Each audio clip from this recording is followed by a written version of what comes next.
Cette vidéo est spécialement dédiée aux femmes, à nos mères, à nos sœurs, qui pour la grande majorité ont un petit business qu'elles gèrent et qui leur permet de pouvoir régler leurs petits problèmes.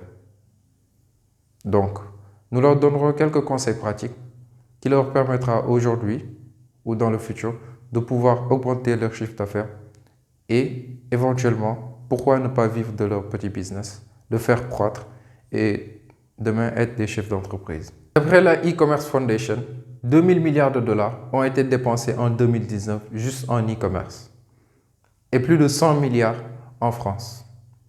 Et à ce jour, 61% de la population mondiale utilise Internet, d'où le bouleversement de nos habitudes d'achat.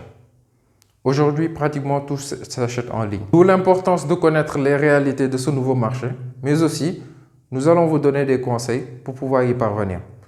Bonjour, je suis Cher Tamba de la chaîne Entreprendre et Investir, une chaîne business qui va te proposer des contenus de qualité de type conseils, astuces. Nous irons aussi à la rencontre d'entrepreneurs, d'investisseurs qui vont te proposer leurs conseils, leurs méthodologies pour que toi aussi tu puisses te lancer dans l'entrepreneuriat et dans l'investissement.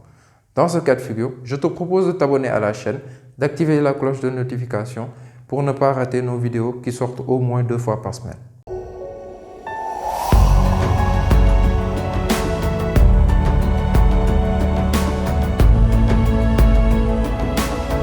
Notion numéro 1. Créer et distribuer quelque chose de valeur. On va écrire ça là.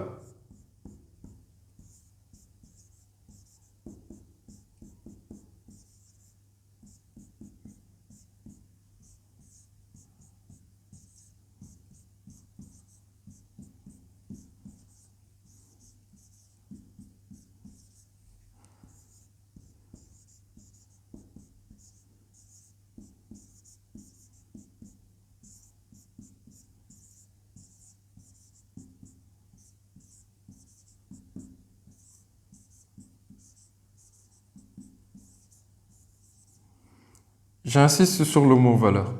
Je l'encadre même. Parce que tout est question de valeur. Vous proposez deux choses. Soit un produit,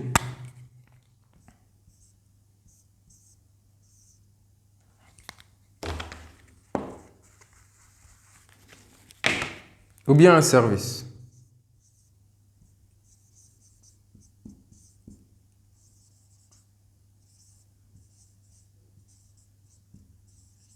Et ce produit ou bien ce service-là, il doit régler un problème spécifique. Donc, si votre produit ou bien votre service ne règle pas un problème, donc c'est impossible. Quelqu'un ne va pas acheter votre produit. Pas du tout. Ou bien il va l'acheter parce que juste elle vous connaît. Il faut que le produit ou bien votre service règle un problème. Il faut surtout insister, d'où la notion de valeur. Il faut qu'il apporte de la valeur ajoutée à celui qui va acheter ça. La notion d'achat, elle est très simple à comprendre.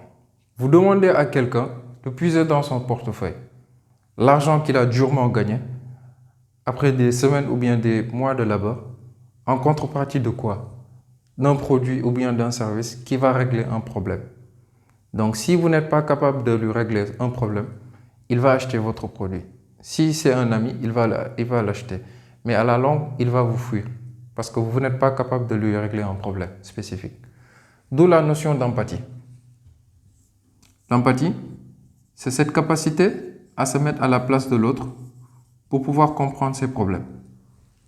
Donc, si en tant que vendeuse ou bien en tant que vendeur, vous êtes capable de faire preuve d'empathie, vous pouvez vous mettre à la place de l'autre, comprendre ses besoins, comprendre réellement ce dont il a vraiment besoin pour pouvoir lui proposer un produit ou bien un service qui va pouvoir l'arranger. Donc, il faut faire preuve d'empathie, surtout quand vous voulez vendre quelque chose ou bien quoi que ce soit à quelqu'un d'autre. Le marketing, c'est votre capacité à pouvoir développer votre business, le faire connaître et pouvoir vendre tout ce que vous avez développé.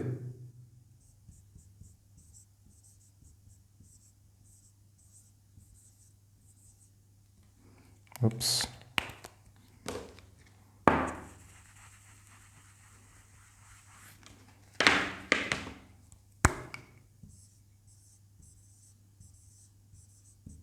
développer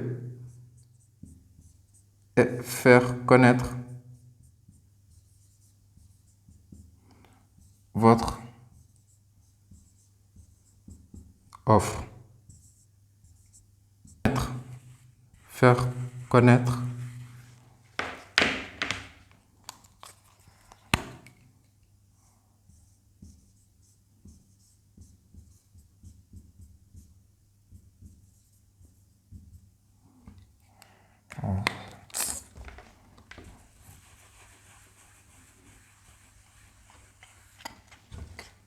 on va mettre là.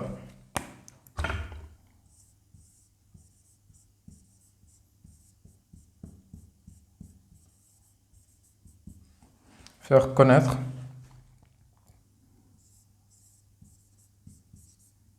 votre offre. Et cette offre, elle est surtout dirigée sur le produit ou bien le service.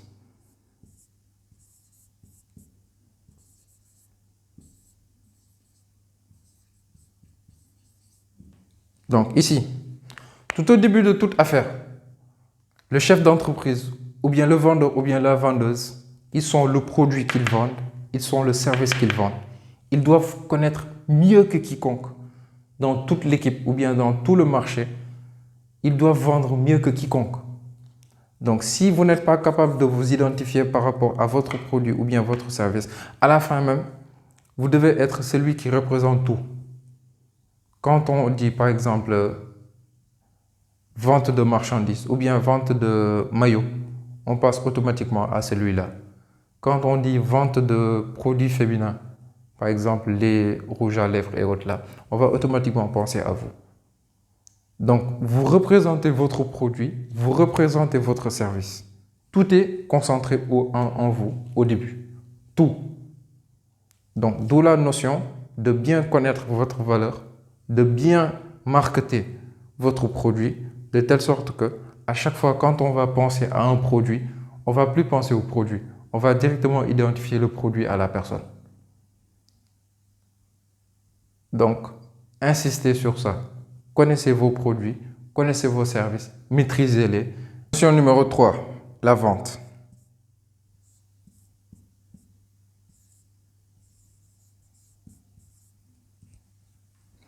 Ici, la vente, un prospect. Il y a 3 étapes. Un prospect,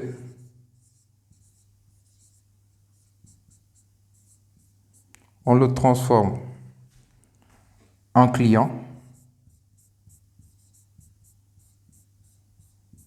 et le client, il devient un fan. Ce prospect, c'est juste quelqu'un qui n'a jamais acheté votre produit.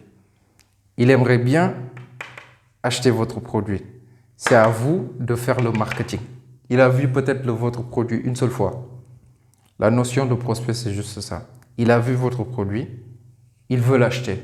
Maintenant, c'est à vous de le convaincre, ici, en lui rapportant de la valeur.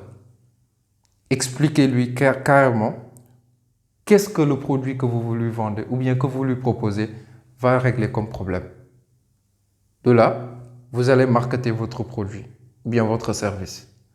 Vous allez lui expliquer en détail comment est-ce que votre produit ou bien votre service va améliorer sa vie ou bien sa qualité de vie. Donc là, c'est un prospect, potentiel client. Il fait l'achat, c'est un client. Il s'est transformé en client parce qu'il a passé la commande. Il a passé la commande, il a réussi. Maintenant, c'est un client. De client à fan, comme vous le voyez. Étape numéro 1, prospect. Étape numéro 2, client. Étape numéro 3, fan. Pour transformer un prospect en client, ici, il a passé la commande. Là, c'est maintenant un client parce qu'il a acheté votre produit.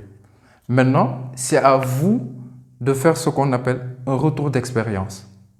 Demandez-lui comment est-ce qu'il trouve le produit ou bien le service que vous lui avez vendu. Parce que la majorité des femmes que je vois, elles oublient cette étape-là. Elles ne font pas le retour. Elles ne demandent pas le retour du produit ou bien du service qu'elles ont vendu. Elles se limitent juste à traverser cette étape-là, de l'étape 1 à l'étape 2. Après, elles oublient le client. Non.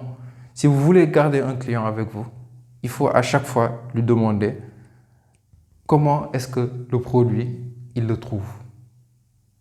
Le retour d'expérience. Parce que c'est cette étape-là, quand vous lui demandez un retour d'expérience, c'est cette étape-là qui va vous permettre de passer de l'étape 2 à l'étape 3 pour la transformer en fan. Et ici, c'est la chose que tout vendeur doit faire, transformer un client en fan. Pour que automatiquement, dès qu'il a besoin de votre produit ou bien de régler un problème relatif à ce besoin-là, il va automatiquement penser à vous. Ici, le fan. Le fan, c'est quelqu'un qu'on obtient à vie. Donc, un client, n'acceptez jamais qu'il ne devienne pas fan. Faites tout pour que votre client se transforme en fan. Et là, quand vous l'avez, vous êtes bon. Donc, mesdames, insistez surtout sur cette étape-là. La transition-là, elle n'est pas faite par beaucoup de gens, mais elle est très importante. C'est ça qui va vous permettre d'avoir un revenu constant. À chaque fois quand vous proposez un nouveau produit ou bien un nouveau service, vous allez voir directement le client ou bien vous allez voir plutôt directement le fan. Parce qu'il est beaucoup plus facile de faire ça plutôt que ça. Celui-là, il faut le convaincre. Convaincre pour qu'il se transforme en client. Et le chemin inverse est beaucoup plus facile. Beaucoup plus facile. Vous le savez mieux que quiconque. Délivrer de la valeur.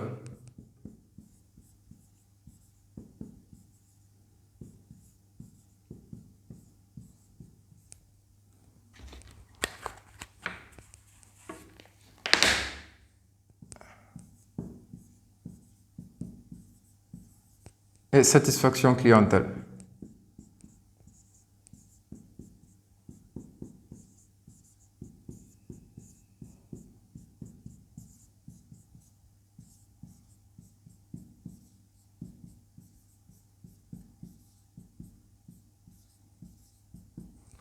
Ici, délivrer de la valeur. Comme je l'ai dit tout à l'heure ici, c'est la même chose. Si vous n'êtes pas capable de délivrer de la valeur à qui que ce soit, votre produit ou bien votre service ne verra pas long feu. Pas du tout. Ici, on insiste sur la notion de satisfaction clientèle. Si le client il n'est pas satisfait, vous ne l'aurez qu'une seule fois. Il ne va plus jamais revenir chez vous. Personne n'aime aller dans un restaurant et ne pas être servi de la meilleure qualité possible. C'est impossible. Celui-là, vous l'aurez qu'une seule fois et c'est terminé. Au contraire même, il va saper votre réputation un tout petit peu partout. Il va vous dire, voilà, le service, il est mauvais, il est ça, il est ça, il est ça. Alors qu'il n'y a pas pire publicité que ça. Donc, il faut insister sur deux choses. Délivrer de la valeur et satisfaction clientèle. J'insiste surtout sur la satisfaction clientèle. Satisfaction clientèle.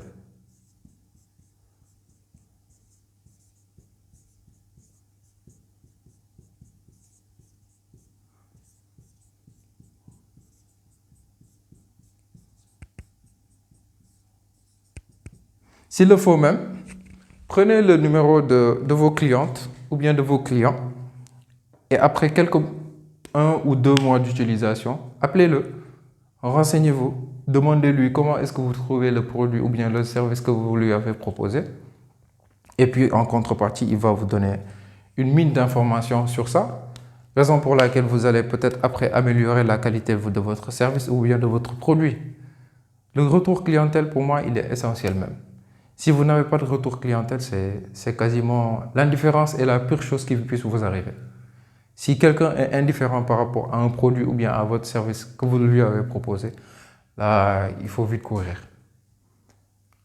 Mieux vaut avoir un avis négatif plutôt qu'être indifférent. Un avis positif est quelque chose qui est, voilà, la chose la mieux accueillie au monde. Mais l'indifférence est quelque chose de terrible. Mieux vaut surtout insister sur le retour clientèle. Satisfaction, retour clientèle. Retour clientèle ou feedback.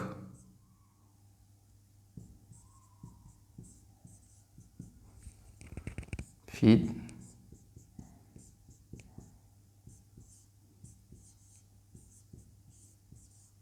Voilà. Feedback, c'est toujours la même chose. N'ayez de cesse de demander des feedbacks. N'ayez de cesse. Demandez à chaque fois. Évaluez la qualité du service que vous proposez. Parce que c'est à cause des feedbacks, c'est à l'aide des feedbacks plutôt, que vous allez pouvoir améliorer votre produit ou bien votre service. S'il n'y a pas de feedback, vous n'aurez rien du tout. Et vous risquez de tomber dans l'oubli, parmi les milliards et les milliards de produits qu'il y a à proposer. Donc la notion de feedback là, faut pas du tout badiner avec ça. Pas du tout. La majorité des femmes oublient. Elles oublient ça, le retour clientèle. Elles oublient ça. Mais insistez surtout sur ça. Insistez. N'ayez de cesse de demander. Le service clientèle, c'est pour ça. Demandez. Ça ne coûte rien de demander. Mais si vous ne demandez pas, vous ne connaîtrez pas l'avis du marché. Parce que c'est le marché qui va soit accepter votre produit, soit le détester. Carrément. Il est impartial, c'est le meilleur juge en tout cas. Donc, n'ayez de cesse de demander des feedbacks. Insistez surtout sur ces notions-là. Feedback. Après quelques temps d'utilisation, demandez-lui. Demandez-le. Demandez. Ça ne coûte rien de demander. Cinquième et dernier point, la finance.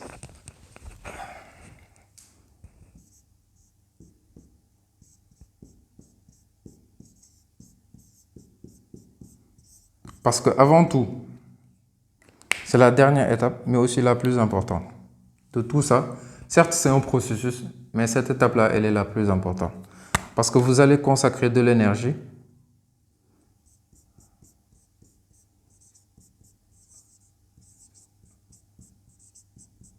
de la réflexion,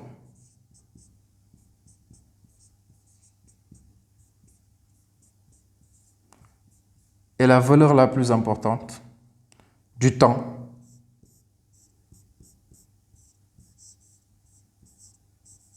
Pour votre business.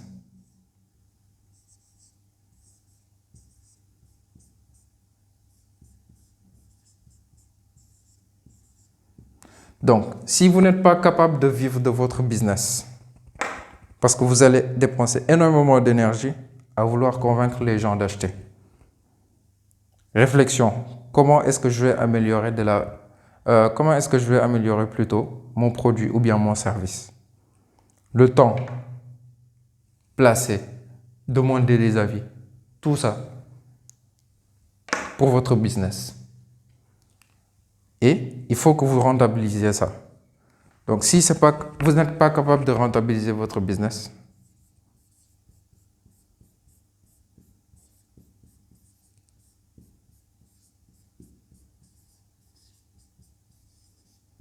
à la fin, vous allez juste vous épuiser ou bien épuiser votre compte d'épargne. Parce que ce ne sera pas intéressant de dépenser des millions et des millions sur un produit ou bien sur une activité qui ne vous rapporte rien. Ça n'a aucune valeur, ça n'a aucun sens. Et personne ne va le faire. Donc, il faut au moins la notion de récompense de tous les efforts plutôt que vous avez eu à faire. Donc, n'oubliez pas, la dernière chose, la plus importante, c'est les finances. Il ne faut pas confondre l'argent de l'entreprise et votre propre poche. Bon, ça aussi, c'est une erreur très courante que je vois. Et là, c'est surtout les femmes sénégalaises. Elles prennent 1 an pour construire un business très lucratif, très solide. Mais elles dilapident ça en même pas 1 semaine. Parce qu'elles ont une amie ou bien un proche qui se marie ou bien à une fête, à une certaine fête, elles vont, au lieu de rentabiliser ou bien de continuer à pérenniser le business, elles vont tout dépenser pour une semaine ou bien même pas pour une semaine, pour à peine quelques jours. Sur un an, vous dépensez ça en un jour. Ces choses-là, elles peuvent attendre. Ça, c'est beaucoup plus important pour vous.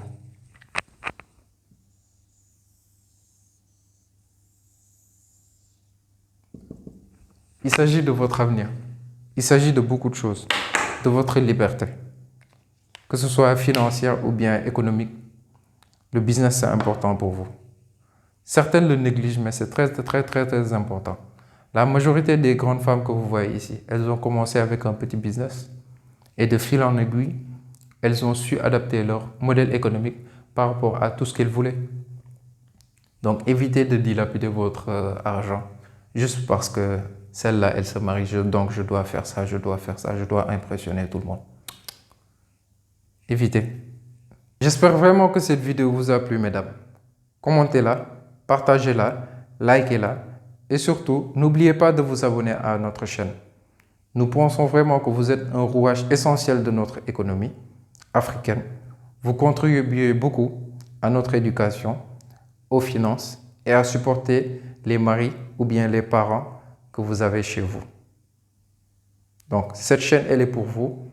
Nous ferons très souvent ce genre de vidéos didactiques pour vous aider à améliorer votre cadre de vie ou bien votre niveau de vie.